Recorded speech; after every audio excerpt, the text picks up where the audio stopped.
மாண்புமிகு பறை திரை விமர்சனம். லியோ சிவகுமார், காயத்ரி, ரெமா, ஆர்யன், கஜராஜ், ராமா, அசோக் ராஜா, சேரன் ராஜ், காதல் சுகுமார் மற்றும் பலர் நடிப்புல எஸ். விஜய் சுகுமார் இயக்கத்துல தேவா இசையில வெளிவந்திருக்கும் படம் தான் மாண்புமிகு பறை.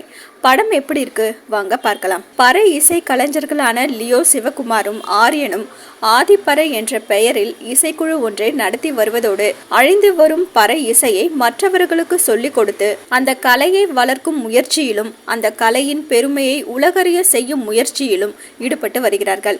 அதே சமயம் பறை இசையை மட்டுமின்றி அந்த இசை கலைஞர்களையும் இழிவாக பார்க்கும் சிலரால் அவர்களுக்கு பிரச்சனை ஏற்படுகிறது.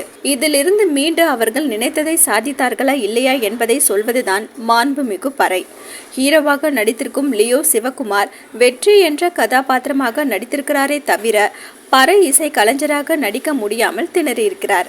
லியோ சிவகுமாரின் நண்பராக நடித்திருக்கும் ஆரியன் ஹீரோவுக்கு இணையாக உணர்வு பூர்வமான வசனம் பேசி நடனம் ஆடி நடித்தாலும் பறை இசை கலைஞர் என்ற அடையாளத்தை எந்த இடத்திலும் அழுத்தமாக பதிவு செய்யவில்லை. ஹீரோயினியாக நடித்திருக்கும் காயத்ரி, ரெமா உணர்வு பூர்வமாக நடித்து தனது கதாபாத்திரத்திற்கு பலம் சேர்த்திருக்கிறார். இசையமைப்பாளர் தேவா இசையில் பாடல்கள் அனைத்தும் ஆட்டம் போட வைக்கும் விதத்தில் இருந்தாலும் பறை இசையின் பலத்தை உணரக்கூடிய விதத்தில் இல்லை. ஒளிப்பதிவாளர் ஆர். கொளஞ்சிகுமாரின் கேமரா கிராமத்து அழகை ரசிக்கும்படி காட்சிப்படுத்தியிருக்கிறது. படத்தொகுப்பாளர் சி. எஸ். பிரேம்குமாரின் படத்தொகுப்பு காட்சிகள் வரிசைப்படி இருந்தாலும் படத்திற்கு சுவாரஸ்யம் சேர்க்கும்படி இல்லை.